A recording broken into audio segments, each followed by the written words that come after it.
Di Tuhan, shalom, selamat pagi semuanya. Saya mengajak kita akan memulai dari kitab Mazmur. Walaupun setelah ini saudara akan sempat berlibur, tapi mudah-mudahan ini bisa menjadi bekal ya selama liburan. Mari kita buka Mazmur pasal yang pertama, ayat yang pertama. Mazmur pasal 1, ayat yang ke-1. Berbahagialah orang yang tidak berjalan menurut nasihat orang fasik, yang tidak berdiri di jalan orang berdosa, dan yang tidak duduk dalam kumpulan pencemooh. Saudara, salah satu dari arti dalam bahasa asli yang dikatakan berbahagialah orang yang tidak berjalan. Alkitab menuliskan dengan kalimat pembukaan yaitu berbahagia. Berarti kalau kita menjalankan ini, kita akan mendapatkan kebahagiaan. Jadi kebahagiaan bukan ditentukan karena apa yang kita punya. Kebahagiaan orang bilang saya baru berbahagia kalau saya sudah punya duit banyak. Saya baru bahagia kalau saya sudah menikah. Pernah ada salah satu orang, pada waktu dia belum menikah, saudara, dia pernah ngomong begini, kan dia tuh agak susah nih cari pasangan. Jadi dia tuh sampai nangis, sampai dia bilang begini, pokoknya kalau sampai aku tuh enggak punya pasangan, lebih baik aku tuh mati. Saya baru kali itu dengar ada orang kalau enggak dapat pasangan, kalau enggak married, dia lebih baik mati. Jadi menurut dia, kebahagiaannya adalah kalau dia menikah. Sehingga akhirnya secara cepat dia mendapatkan pasangan melalui Facebook, saudara. Menikah beneran, dan selama perjalanan pernikahannya sampai hari ini, saya melihat hidupnya makin ke sini, makin berantakan. Saya melihat hidupnya makin ke sini, makin awut-awutan. Jadi menurut kita, kadang-kadang kalau kita berpikir untuk berbahagia, kita harus dapatkan sesuatu. Harus terkenal, harus cantik lah, harus kaya lah. Nah, di dalam ayat 1 mengajarkan untuk berbahagia bukan soal apa yang kita miliki, tapi soal apa yang harus kita lakukan. Jadi Tuhan katakan kalau kita mau berbahagia, itu bukan tergantung apa yang kita punya, tapi apa yang kita lakukan. Saya juga melihat ada tukang becak yang hidupnya kelihatan berbahagia, walaupun secara materi mereka tidak punya apa-apa. Berarti betul kata ayat 1 ya, bahwa kebahagiaan itu ditentukan dari apa yang kita kerjakan. Nah, salah satu yang saya mau bahas pagi hari ini adalah cara untuk berbahagia adalah tidak berjalan menurut nasihat orang fasik. Tidak berjalan menurut nasihat orang fasik. Salah satu pengertian dari bahasa asli, jadi kata walk atau berjalan, saya teringat dari kitab Amos. Amos pasal 3, ayat 3, saudara firman Tuhan mengatakan berjalankah dua orang bersama-sama kalau mereka tidak sepakat. Jadi pengertian berjalan menurut nasihat orang fasik ini mempunyai arti adalah berjalan bersama, yaitu sepakat. Jadi kalau boleh saya terjemahkan dengan bahasa yang lain, berbahagialah orang yang tidak membuat kesepakatan dengan orang fasik. Yesaya pasal 30 juga berbicara tentang hal yang sama. Mari saya ajak kita buka dulu ya. Walaupun kita belum tiba sampai pembacaan di Yesaya pasal 30 ayat yang pertama, saudara. Celakalah anak-anak pemberontak. Alkitab langsung merujuk pada orang yang disebut sebagai anak pemberontak. Siapa yang disebut sebagai anak pemberontak? Demikianlah firman Tuhan yang melaksanakan suatu rancangan yang bukan daripadaku. yang memasuki suatu persekutuan yang bukan oleh dorongan rohku, sehingga dosa mereka bertambah-tambah. Nanti kalau kita sudah sampai Yesaya, mungkin kita akan bedah lebih lagi. Alkitab menuliskan yang memasuki suatu persekutuan itu bukan pengertiannya Anda masuk satu PD, bukan. Tapi pengertiannya adalah mid agreement, jadi mid negotiation. Jadi terlibat dalam sebuah negosiasi, terlibat dalam sebuah perjanjian. Perjanjian apa saja? Mau perjanjian nikah, mau perjanjian kerja, perjanjian bisnis, perjanjian apapun. Dari hal yang kecil sampai yang gede-gede. Menurut ayat pasal 30 ayat 1, yang bukan oleh dorongan rohku, berarti Tuhan tidak berkenan itu. Itu yang kata Alkitab. Mazmur pasal 1, kita kembali lagi. Mengatakan, berbahagialah orang yang tidak membangun negosiasi, yang tidak membangun kesepakatan dengan orang fasik. Saudara, kita melihat bahwa ternyata kuasa dari sebuah kesepakatan itu dahsyat sekali. Kalau kesepakatan yang kita bangun itu tepat, kalau kesepakatan yang kita bangun itu benar. Buktinya apa? Saya ajak kita melihat Injil Matius. Kita buka Injil Matius, pasal yang ke-18. Injil Matius, pasal yang ke-18, ayat yang ke-19. Injil Matius 18 ayat 19. Dan lagi aku berkata kepadamu, jika dua orang daripadamu di dunia ini sepakat meminta apapun juga, permintaan mereka akan dikabulkan oleh Bapakku yang di surga. Saudara, jadi kalau ayat 19 menunjukkan kalau dua orang itu sepakat, di dalam bahasa Indonesia dituliskan sepakat, dalam bahasa Inggris adalah live in agreement. Jadi hidup di dalam persetujuan. Setuju dengan cara kerjanya, setuju dengan instruksi-instruksinya. Jadi intinya live in agreement. Maka apa saja, amazing, apa saja yang dibuat oleh mereka, akan diminta oleh mereka, akan dikabulkan. Satu lagi sebuah contoh, kuasa dari kesepakatan. Kita lihat Kejadian, pasal yang ke-11. Kita lihat Kejadian, pasal yang ke-11. Saudara, inilah untuk pertama kali kita bisa melihat tentang kesepakatan di dalam perjanjian lama. Kejadian pasal yang ke-11 kita melihat ayat yang ke-4. Lihat nih.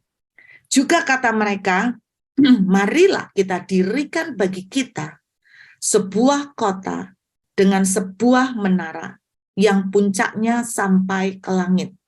Dan marilah kita cari nama supaya kita jangan terserak ke seluruh bumi.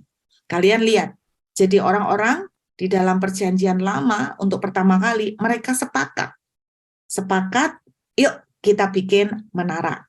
Mereka sepakat untuk bikin satu proyek. Lalu ayat 5 dituliskan, turunlah Tuhan untuk melihat kota yang menara yang didirikan oleh anak-anak manusia itu. Nah, lihat saudara.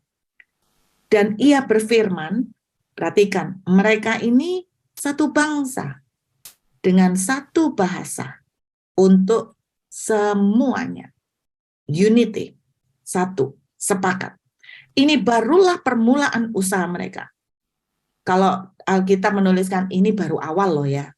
Berarti kedepannya bisa lebih spektakuler lagi kalau gini aja baru dibilang awal. Apalagi kalau tambah lama tambah canggih.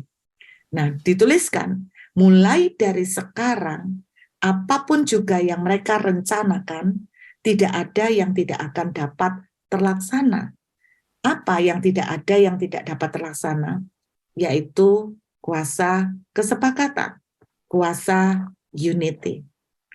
Nah, seperti saya bilang, kalau kita membuat kesepakatan dengan orang yang pas, maka hasilnya akan luar biasa. Salah satu contoh yang kita akan lihat, coba buka sebentar, kita balik sedikit ya, ke kitab 1 Samuel. Kitab 1 Samuel, kita lihat pasal yang ke-13. 1 Samuel pasal yang ke-13. Saudara akan temukan, kita lihat dari kitab 1 Samuel pasal yang ke-13. Yuk kita lihat.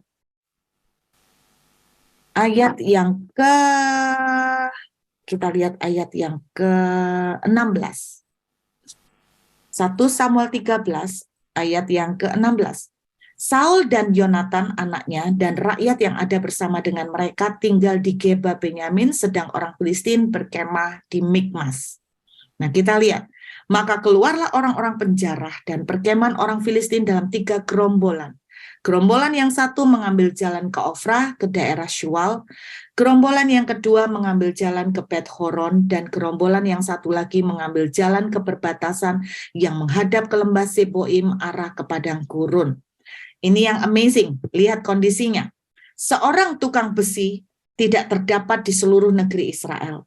Sebab orang Filistin berkata, jangan-jangan orang Ibrani membuat pedang atau tombak. Jadi semua orang Israel harus pergi kepada orang Filistin mengasah mata pajaknya, peliungnya, kapaknya, atau aritnya masing-masing. Adapun bayarannya ialah 2/3 shikal untuk mata pajak dan peliung, dan 1/3 shikal untuk mengasah kapak dan untuk memasang kusa. Nah, ini Anda lihat fakta yang terjadi pada ayat 22. Sehingga pada hari pertempuran, jadi pas peperangan, sebilah pedang atau lembing pun tidak terdapat pada seluruh rakyat yang ada bersama Saul dan Yonatan. Adalah sebuah kondisi yang sangat memprihatinkan, sekaligus sangat riskan, sangat berbahaya dalam kondisi perang tidak punya senjata. Alkitab menuliskan Saul dan Yonatan anaknya itu masih punya. Jadi yang punya cuma 2 orang, Saul sama Yonatan. Secara logika tidak ada peperangan yang akan bisa mereka kalahkan karena mereka sudah tidak ada modal sama sekali. Cuman 2 orang yang punya modal. Tuhan mau tunjukkan begini loh, cuman 2 orang yang punya modal pedang, Saul dan Yonatan. Kemudian kita lompat ke 1 Samuel pasal yang ke-14. Kita lihat ayat yang ke-6. 1 Samuel pasal yang ke-14 ayat yang ke-6. Berkatalah Yonatan kepada bujang pembawa senjatanya itu, marilah kita menyeberang ke dekat pasukan pengawal orang-orang yang tidak bersunat ini. Mungkin Tuhan akan bertindak bagi kita, untuk kita, sebab bagi Tuhan tidak sukar untuk menolong, baik dengan banyak orang maupun dengan sedikit orang.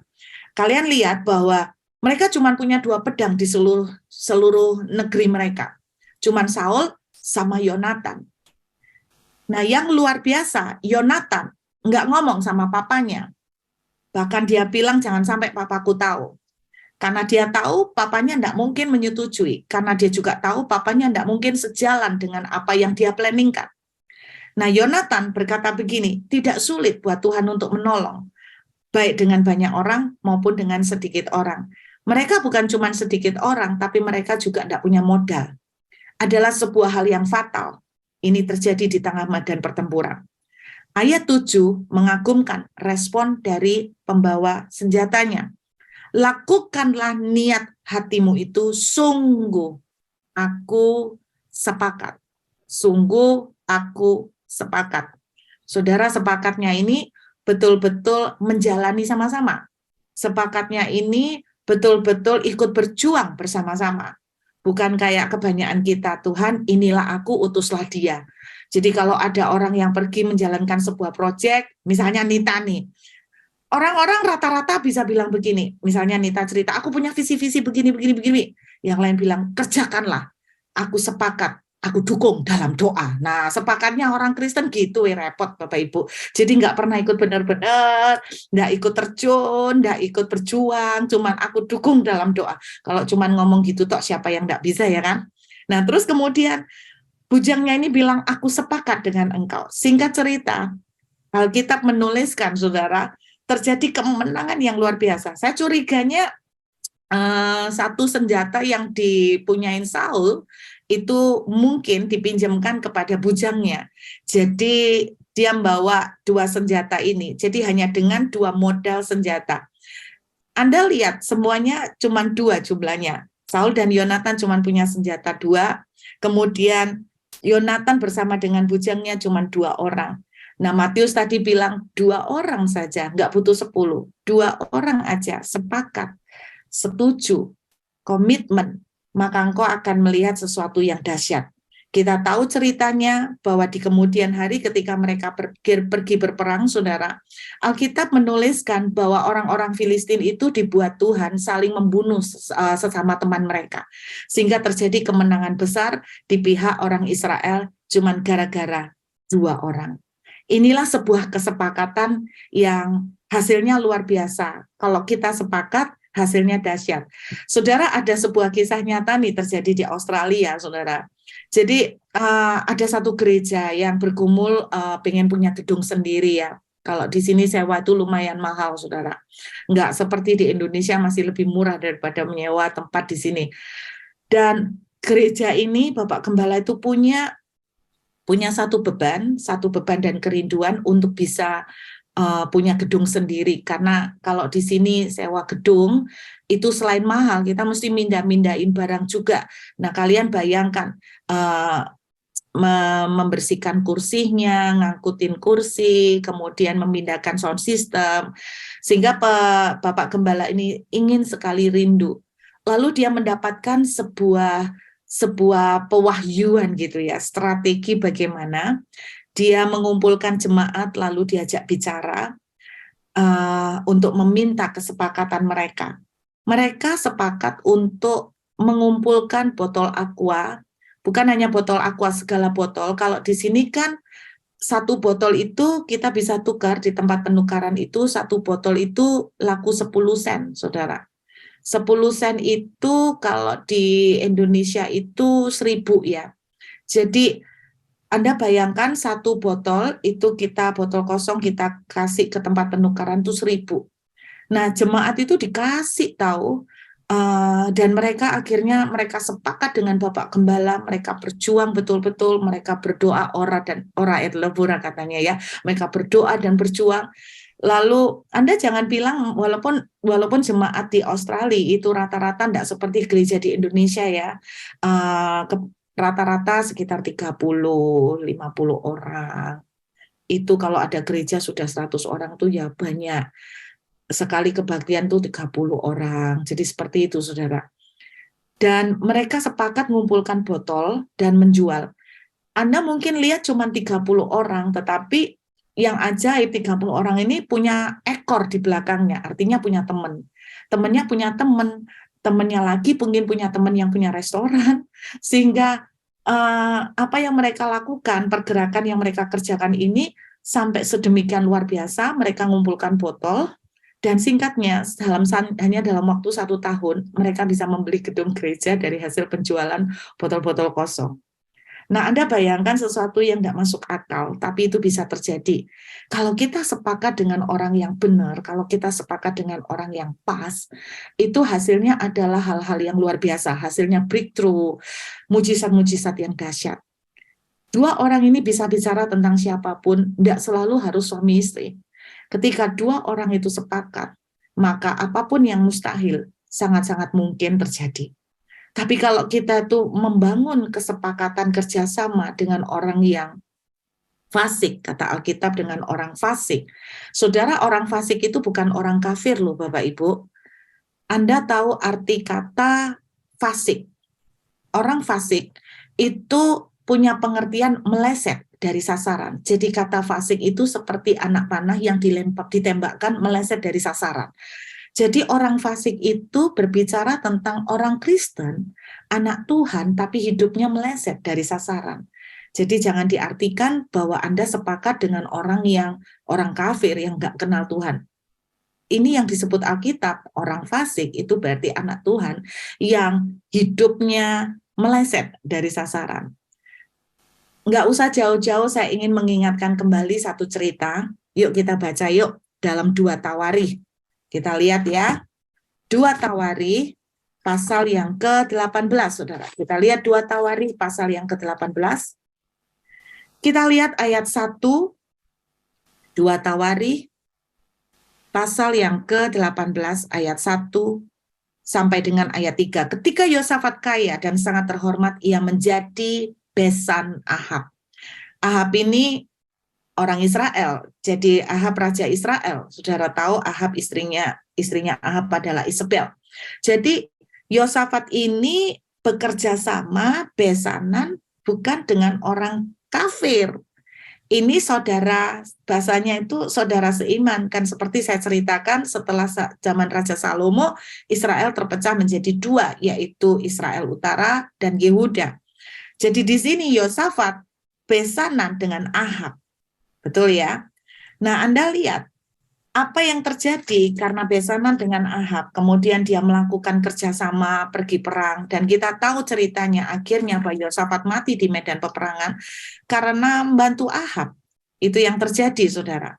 Kita lihat, langsung lompat ke 2 Tawari pasal 19 ayat yang kedua. 2 Tawari pasal 19 ayat yang kedua. Ketika itu Yehu bin Hanani pelihat itu pergi menemuinya dan berkata kepada Raja Yosafat, sewajarnyakah engkau menolong orang fasik? Nah, Anda perhatikan, yang dipakai adalah orang fasik, bukan orang kafir. Meleset dari sasaran. Dan bersahabat dengan mereka yang membenci Tuhan. Karena hal itu, Tuhan murka terhadap engkau. Mazmur pasal 1 ayat 1 mengingatkan kalau kita mau berbahagia, kita jangan membangun kesepakatan dengan orang fasik. Jadi artinya, karena orang fasik punya paradigma yang beda, punya pola pikir yang lain, punya cara kerja yang berbeda. Kita tahu kisah dari Yosafat sejak besanan dengan Ahab. Anaknya Yosafat dikawinkan dengan anaknya Ahab yang namanya Atalia.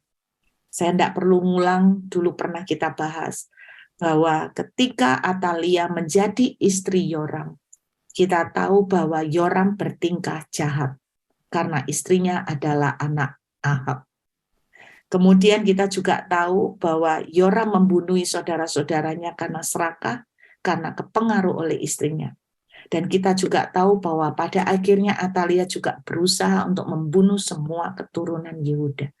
Kita lihat, saudara, semua kesepakatan yang dibangun dengan orang yang salah akan menghasilkan bencana. Bukan cuma menghasilkan bencana kepada diri kita, tapi sampai kepada anak cucu kita. Bukan cuma bencana, tapi kesepakatan dengan orang yang salah, itu Anda akan lihat, akan membuat kadar kualitas kita akan makin turun. Tetapi kesepakatan dengan orang yang tepat akan membuat kita makin naik dengan Tuhan. Akan membuat kita makin punya kualitas nilai yang makin benar dengan Tuhan. Karena itu pagi ini, saudara, coba kita sebelum mengakhiri tahun ini, salah satu hal yang kita lakukan adalah introspeksi. Mari introspeksi, adakah kesepakatan yang salah yang kita buat di tahun ini, sehingga itu mendatangkan banyak problem, banyak kesulitan dalam hidup kita. Saya berharap tahun 2023 kita akan membangun kesepakatan-kesepakatan yang tepat. Sepakatlah. Nah, kalau saya boleh simpulkan satu kalimat, sepakatlah dengan orang yang sepakat dengan Tuhan. Kalau kita sepakat dengan orang yang sepakat dengan Tuhan, hasilnya akan luar biasa. Ada sebuah quote pernikahan. Ini yang belum menikah, yang masih jomblo. Jadi buat Agni harus dengar, ya.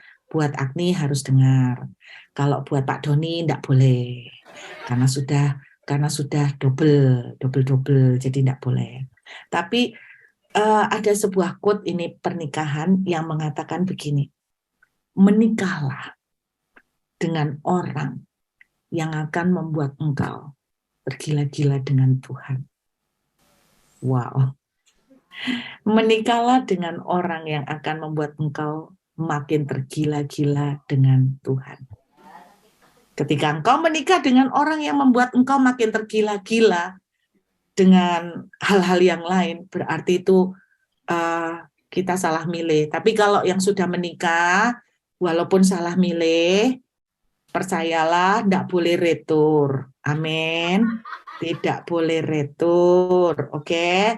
Tidak ada pengembalian. Lebih dari 24 jam tetap tidak boleh pengembalian. Ada sebuah cerita orang merit karena cantiknya luar biasa merit. Ya ampun, 1 hari kemudian dicerai. Kenapa saudara dicerai?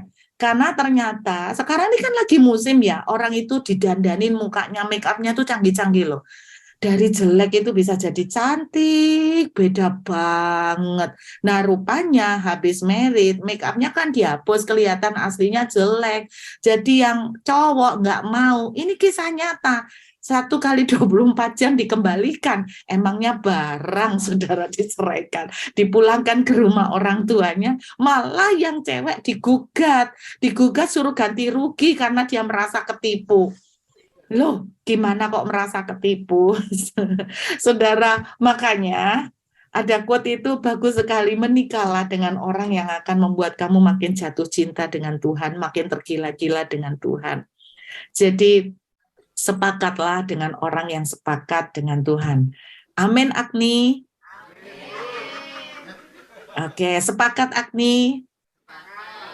Waduh, yang sepakat kok seluruh folk ini, bukan Agni melulu.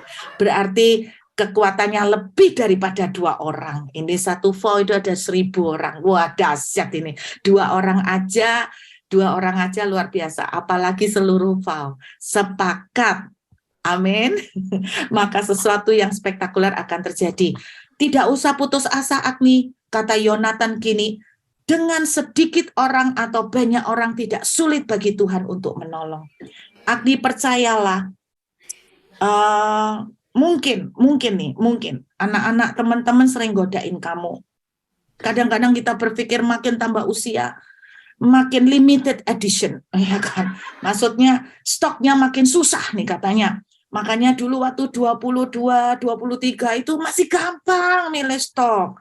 Tapi kalau sudah, saya nggak tahu umur Agni berapa, saya anggap aja sweet 17 dia. Umur Agni berapa itu susahnya minta ampun, tambah umur misalnya. Nah sekarang Anda bayangkan untuk nyari umur, kalau kita udah 50 tahun terus nyari jodoh, itu kan tambah berat toh ya, stoknya tambah very limited. Ya, bukan VIP, very limited. Tapi dengarkan Agni, tidak peduli karena usia, tidak peduli karena kita tidak punya apa-apa, tidak peduli karena kita tidak punya modal duit kek, modal muka kek, apa saja. Yonatan bilang begini, kita bisa memenangkan peperangan dengan sedikit orang atau banyak orang. Amin ya Agni ya. Agni melulu pagi ini, kasihan dibully. Saudara, Pak Edward ini nulis di chatting, cari daun muda. Cari daun muda.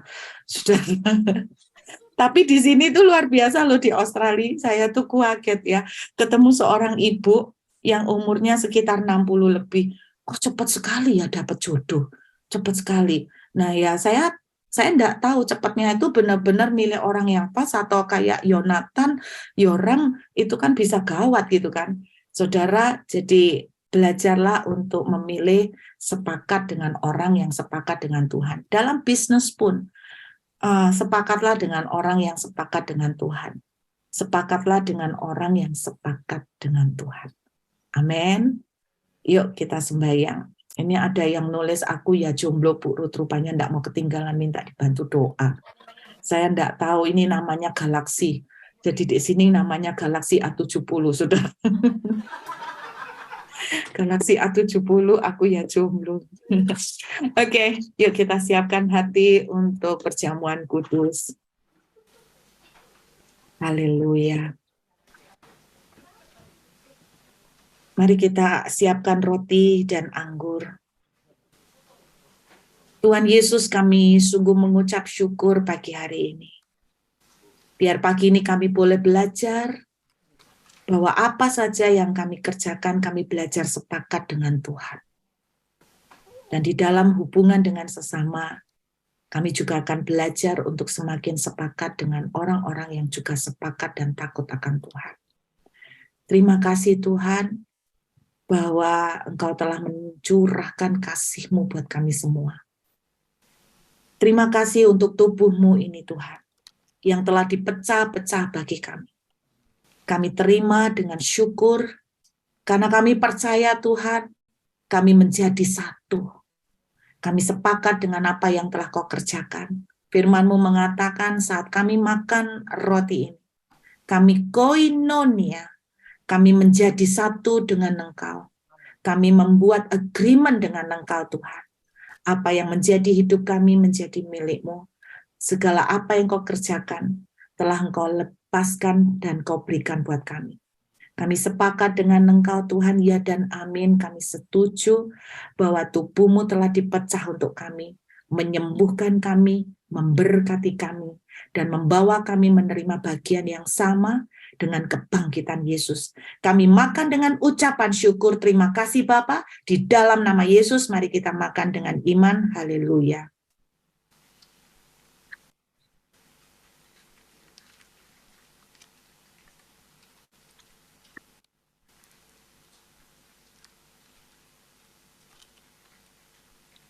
Mari kita angkat anggur di tangan kanan kita. Terima kasih Tuhan, kami mengucap syukur buat darah perjanjian baru yang ditumpahkan bagi kami. Saat kami minum anggur ini, Tuhan kami menjadi satu, koinonia, dengan darah-Mu. Kami dibebaskan dari segala kutuk, kami didamaikan dengan Tuhan, dan kami menjadi ahli waris kerajaan-Mu. Kami terima sekarang dengan ucapan syukur dalam nama Tuhan Yesus. Mari kita minum dengan iman. Haleluya. Terima kasih Bapak, kami ucap syukur pagi hari ini. Hamba kembalikan segala syukur dan kemuliaan hanya bagi nama Yesus selamanya. Haleluya. Amin.